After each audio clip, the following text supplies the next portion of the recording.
음악이 멈추었지만 우리는 여전히 서로를 바라보고 있었어요. 강당의 정적 속에서 우리의 숨소리만 들렸습니다. 그는 천천히 다가왔어요. 한 걸음, 두 걸음. 제 앞에 섰을 때 그의 눈빛이 평소와 달랐다는 걸 알았습니다. 더 이상 제자를 보는 선생님의 시선이 아니었어요. 정말 많이 늘었어요. 그가 낮은 목소리로 말했습니다. 손이 제 뺨을 살짝 스쳤어요. 뜨거웠습니다. 저는 한 발 뒤로 물러섰지만 벽이 등에 닿았어요. 더 이상 물러설 곳이 없었습니다. 그는 제 손목을 잡아 벽으로 이끌었습니다. 등이 벽에 닿는 순간 피할 수 없다는 걸 알았어요. 그리고 솔직히 말하면 피하고 싶지도 않았습니다. 그의 눈빛은 이전과 달랐어요. 선생님이 아닌 남자의 눈빛이었습니다. 라인 댄스 교실에서 만난 선생님과의 금기된 순간들. 오랫동안 잊고 있던 여자로서의 감정이 깨어나는 이야기입니다.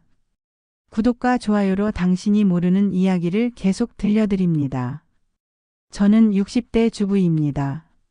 남편을 일찍 떠나보내고 아이들 키워내느라 앞만 보고 달려왔어요. 30년간 다닌 직장은 제 유일한 버팀목이었습니다.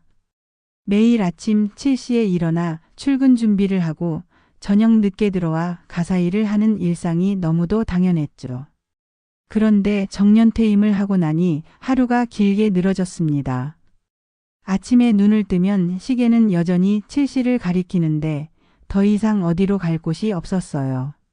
커피 한 잔을 마시며 창밖을 보는 시간이 1시간, 2시간 늘어갔습니다.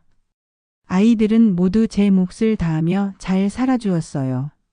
큰딸은 결혼해서 아이 둘을 키우며 바쁘게 살고 둘째는 회사에서 승진해서 해외 출장도 다니고 있었습니다.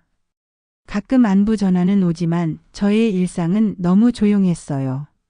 텔레비전 드라마를 봐도 재미가 없었고 책을 읽어도 집중이 안 됐습니다. 마트에 장 보러 가는 것만이 유일한 외출이었죠. 그런 저를 보며 오랜 친구 영숙이가 말했습니다. 댄스 교실 가자니깐. 진짜 신나고 재밌어. 특히 선생님이 젊고 잘생기고. 같이 가자. 저는 대수롭지 않게 웃어 넘겼어요. 내가 무슨 춤을 춰. 나이도 있는데 남들 보기 부끄럽지. 뭐가 부끄러워. 요즘 60대가 어디 늙었나. 운동도 되고 사람들이랑 어울리기도 좋고. 영숙이는 계속 저를 설득했지만 저는 고개를 저었습니다. 남편이 살아있을 때도 춤은커녕 노래방 한 번 가본 적이 없었거든요. 그러나 무료함이 더 무거웠습니다. 하루하루가 똑같이 흘러가는 게 답답했어요. 결국 영숙이 손에 이끌려 교실 문을 열었습니다. 문화센터 3층 강당이었어요. 거울이 벽면을 가득 채우고 바닥은 매끄럽게 닦여 있었습니다. 그곳에는 음악과 웃음이 있었고 무대 앞에는 선생님이 있었어요. 40대 후반쯤 되어 보이는 남자였습니다. 키가 크진 않았지만 단정한 어깨, 바른 자세, 그리고 리듬을 타는 발걸음이 인상적이었어요. 검은색 운동복을 입었는데 몸매가 탄탄해 보였습니다. 목소리는 낮고 단호했지만 부드러웠어요. 오늘 새로 오신 분이 계시네요. 환영합니다. 그가 제 쪽을 보며 인사했습니다. 저는 얼굴이 붉어지며 고개를 숙였어요. 첫 수업은 서툴렀습니다. 기본 스텝부터 배웠는데 오른발 앞으로 왼발 모으기, 뒤로 모으기. 간단해 보이는 동작인데 발은 자꾸 꼬이고 몸은 경직됐어요. 다른 사람들은 익숙하게 따라하는데 저만 박자에 맞지 않았습니다. 15분쯤 지났을까 그가 다가왔어요. 제 어깨를 가볍게 짚고 허리를 잡아 동작을 교정해 주었습니다.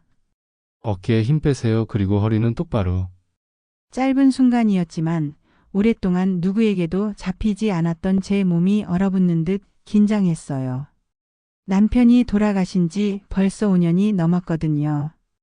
호흡은 빨라졌고 심장이 음악보다 크게 울렸습니다. 그의 손에서 느껴지는 온기가 낯설면서도 그리웠어요. 몸에서 은은하게 나는 향수 냄새까지 느껴졌습니다. 그는 미소 지으며 말했어요. 괜찮습니다. 춤은 서로 부딪히며 배우는 겁니다. 천천히 하세요. 그날 저는 춤보다 제 안에서 깨어나는 낯선 떨림을 더 크게 느꼈습니다. 집에 돌아와서도 그 감촉이 손끝에 남아 있었어요. 첫 수업 후 집에서 혼자 거울 앞에 서봤어요. 그가 가르쳐준 기본 스텝을 따라 해보려 했지만 혼자서는 더 어설펐습니다. 그래도 이상하게 설렜어요. 다음 수업이 기다려졌습니다. 이틀 후 다시 교실에 갔습니다. 이번에는 조금 일찍 도착해서 자리를 잡았어요. 거울 속 제 모습을 보니 평상시보다 신경 써서 옷을 입은 게 티가 났습니다. 며칠이 지나자 교실의 분위기가 조금씩 변했어요. 저는 여전히 서툴렀지만 그는 자주 제 쪽으로 다가와 동작을 교정해 주었습니다. 허리를 세워주고 어깨에 힘을 빼주며 발을 이끌어 주었어요. 때로는 제 등 뒤에서 몸의 방향을 잡아주기도 했습니다. 그의 가슴이 제 등에 살짝 닿을 때마다 전기가 흐르는 것 같았어요. 이렇게 몸을 돌리세요. 너무 급하게 하지 마시고. 그의 목소리가 귀 바로 뒤에서 들렸습니다. 숨결이 목덜미를 스쳤어요. 그때마다 몸은 얼어붙었지만 그 시간이 기다려졌습니다. 숨결이 가까워지고 손길이 스칠 때마다 오래 잊고 있던 감각이 깨어났어요. 가슴 한편이 두근거리고 입술이 말라왔습니다. 수업이 끝나면 집에 가서도 그 순간들을 계속 떠올렸어요. 그의 손이 닿았던 자리가 아직도 뜨겁게 느껴졌습니다. 하지만 다른 회원들의 시선은 차가워졌습니다. 처음에는 신입을 반기는 듯했던 사람들이 점점 달라졌어요. 저 사람은 맨날 선생님이랑만 하네.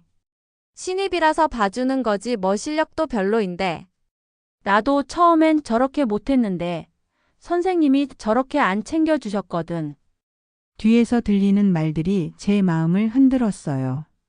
화장실에 갔다 오는 길에 들었던 대화가 특히 아팠습니다. 아줌마들 질투 진짜 무섭다. 선생님이 좀 친절하게 대해준다고 착각하는 거 아니야? 친구 영숙이조차 웃으며 말했습니다.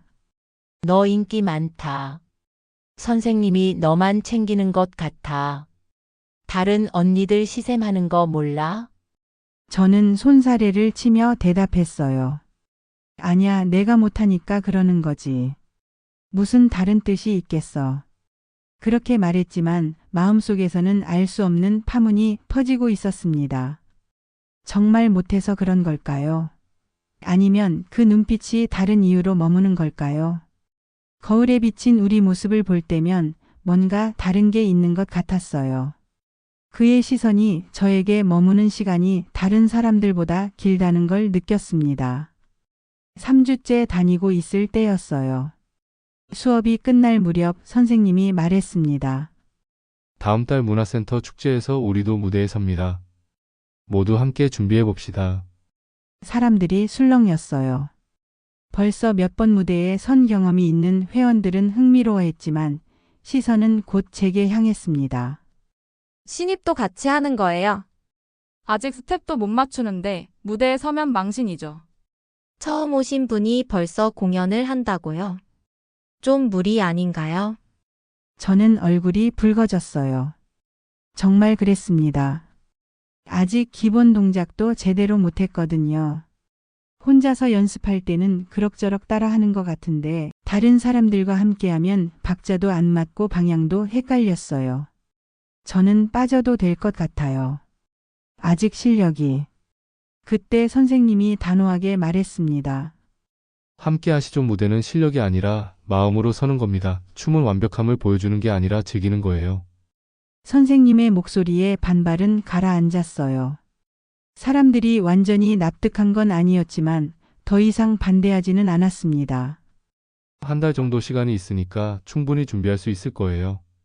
그가 제 쪽을 보며 미소 지었습니다. 결국 저도 무대에 서게 됐어요. 그리고 마음속 깊은 곳에서 이상한 설렘이 움트기 시작했습니다. 무서우면서도 기대됐어요. 그와 함께 무대에 선다는 생각만으로도 가슴이 두근거렸습니다. 집에 가서 아이들에게 전화했어요. 엄마가 춤 배운다는 건 얘기했지? 이번에 공연도 한다네. 큰딸이 놀라며 말했습니다. 엄마가 무대에 서신다고요? 정말요? 사진 찍어서 보내주세요. 둘째도 신기해했어요. 아이들이 좋아하니까 더 열심히 해야겠다는 생각이 들었습니다. 축제를 앞두고 연습이 이어졌습니다. 일주일에 2번이던 수업이 3번으로 늘어났어요. 공연용 의상도 맞춰야 했고 대형도 외워야 했습니다. 처음엔 정말 따라가기 어려웠어요. 다른 사람들은 몇 년째 함께 춤을 춰서 척척 맞아떨어지는데 저만 뒤처졌습니다. 특히 대형을 바꿀 때마다 제자리를 찾지 못해서 혼란스러웠어요. 앞으로 나오세요. 뒤로 다시 옆으로. 선생님의 지시가 빨라서 머리가 어지러웠습니다. 연습이 끝나면 집에서도 계속 동작을 연습했어요. 거실 바닥에 테이프로 표시까지 해가며 혼자 대형을 외웠습니다. 그런데 이상했어요. 힘들면서도 즐거웠습니다. 살면서 이렇게 무언가에 몰입해 본 게 언제였나 싶었어요. 아이들 키울 때도 직장 다닐 때도 이런 설렘은 없었던 것 같았습니다. 특히 그가 제 손을 잡고 동작을 교정해 줄 때면 모든 게 자연스러워졌어요. 복잡하던 스텝이 부드럽게 이어지고 박자도 맞았습니다. 마지막 리허설 날이었어요. 모든 사람들이 한 번씩 통으로 춤을 춰보는 날이었습니다. 처음에는 실수도 많고 어색했지만 몇 번 반복하니까 제법 모양새가 나왔어요. 연습이 끝나고 모두가 떠난 뒤 강당에는 저와 선생님만 남았습니다. 저는 가방을 챙기려고 했는데 그가 조용히 물었습니다. 조금 더 해보시겠어요? 마지막 부분이 아직 불안해 보이네요. 저는 망설였어요. 다른 사람들도 없고 둘만 남아서 연습한다는 게 부담스러웠거든요. 그런데 한편으로는 더 잘하고 싶었습니다. 네, 좀 더 해볼게요. 비어있는 강당 다시 음악이 흘렀어요. 조명도 절반 정도만 켜져 있어서 평소보다 분위기가 다른 느낌이었습니다. 그의 손이 제 손을 단단히 잡고 허리를 이끌며 리듬을 맞췄어요. 다른 사람들이 없으니까 오히려 집중이 더 잘 됐습니다. 이제 훨씬 좋아졌어요. 자신 있게 하세요. 그 순간 내 몸이 그의 몸과 더 가까워졌어요. 평소보다 거리가 가까워진 게 느껴졌습니다. 설명하기 어려운 묵직한 무엇이 스쳤어요. 그의 호흡이 거칠어진 게 느껴졌고 저도 모르게 그의 상태를 눈치챘습니다. 하지만 모르는 척했어요. 아니, 모르는 척할 수밖에 없었습니다. 그러자 몸은 더 굳어버렸고 호흡은 제멋대로 가빠졌어요. 괜찮습니다. 천천히 하세요. 그는 태연하게 동작을 교정했지만 제 안에서는 전혀 다른 춤이 흘러가고 있었어요. 음악은 이미 끝났지만 우리는 멈추지 못했습니다. 강당 안에는 발소리 대신 거친 숨결만 가득했어요. 형광등이 윙윙거리는 소리마저 크게 들렸습니다. 그리고 저는 깨달았습니다. 계속 스치면서 어쩌면 저는 이미 그를 맞이할 준비를 하고 있었는지도 모른다고요. 마음 한편에서는 이런 상황을 기대하고 있었는지도 모르겠어요. 음악이 멈추었지만 우리는 여전히 서로를 바라보고 있었어요. 강당의 정적 속에서 우리의 숨소리만 들렸습니다. 그는 천천히 다가왔어요. 한 걸음, 두 걸음. 제 앞에 섰을 때 그의 눈빛이 평소와 달랐다는 걸 알았습니다. 더 이상 제자를 보는 선생님의 시선이 아니었어요. 정말 많이 늘었어요. 그가 낮은 목소리로 말했습니다. 손이 제 뺨을 살짝 스쳤어요. 뜨거웠습니다. 저는 한 발 뒤로 물러섰지만 벽이 등에 닿았어요. 더 이상 물러설 곳이 없었습니다. 그는 제 손목을 잡아 벽으로 이끌었습니다. 등이 벽에 닿는 순간 피할 수 없다는 걸 알았어요. 그리고 솔직히 말하면 피하고 싶지도 않았습니다. 그의 눈빛은 이전과 달랐어요. 선생님이 아닌 남자의 눈빛이었습니다. 당신이 여기 온 이유가 정말 춤 때문일까요? 그의 질문에 저는 대답할 수 없었어요. 가슴이 터질 것 같이 뛰었습니다. 저도 모르겠어요. 솔직한 대답이었어요. 처음엔 정말 춤을 배우려고 왔었지만 지금은 그게 아니라는 걸 알았거든요. 낮고 단호한 목소리가 귀를 스쳤어요. 이게 진짜 춤입니다. 그의 손이 제 허리를 감쌌어요. 이번에는 동작을 교정하려는 게 아니었습니다. 온전히 저를 안으려는 거였어요. 숨이 삼켜졌고 전율이 온몸을 휘감았습니다.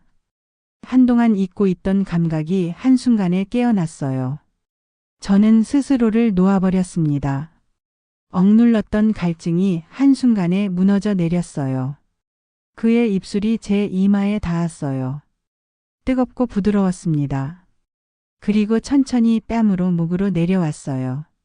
안 돼요.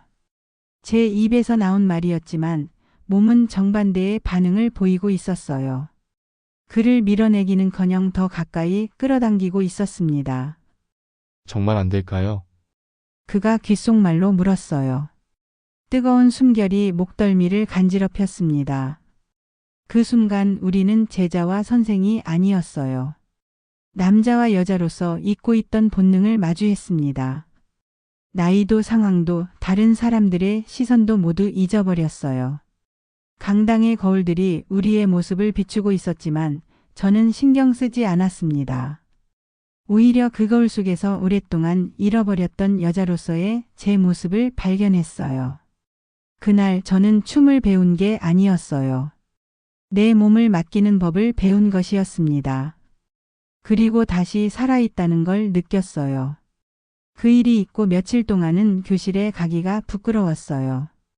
거울을 보면 얼굴이 빨개졌고 그 순간이 계속 떠올랐습니다. 하지만 동시에 이상한 활력이 생겼어요. 아침에 일어나면 기분이 좋았고 거울 앞에서 화장하는 시간도 길어졌습니다. 오랫동안 사용하지 않았던 향수도 뿌려봤어요. 공연을 며칠 앞두고 다시 교실에 갔습니다. 그는 평소와 다름없이 수업을 진행했어요.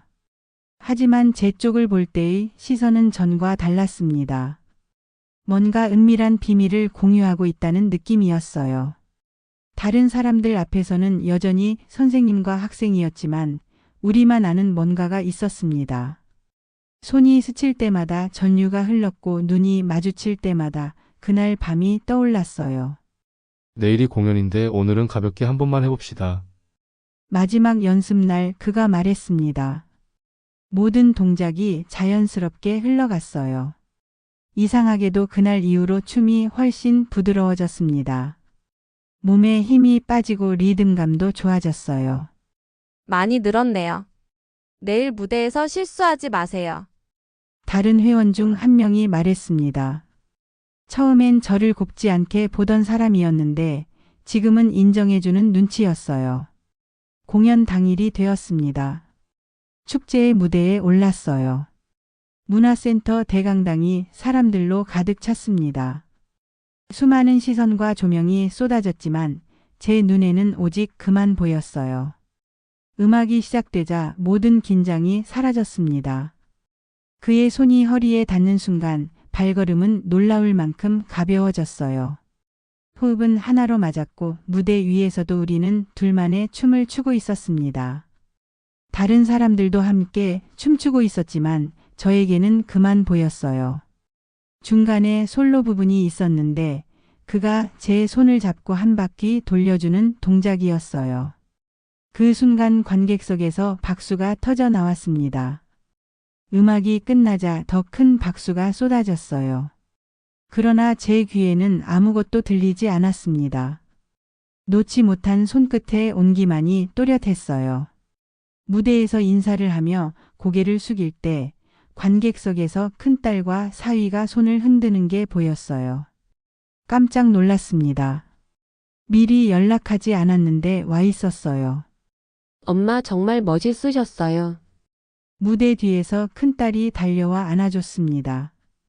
우리 엄마가 이렇게 춤을 잘 추시는 줄 몰랐어요.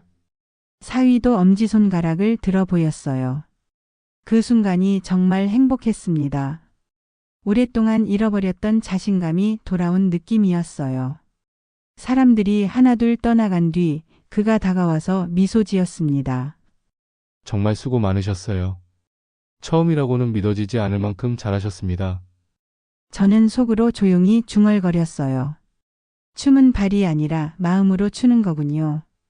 그날 밤 제 안에서 꺼져가던 불이 다시 타올랐습니다. 늦게 찾아온 떨림이었지만 그것만으로도 충분히 살아있음을 느꼈어요. 집에 돌아와서 거울을 보니 예전의 제가 아니었습니다. 눈빛이 살아있었고 미소도 자연스러웠어요.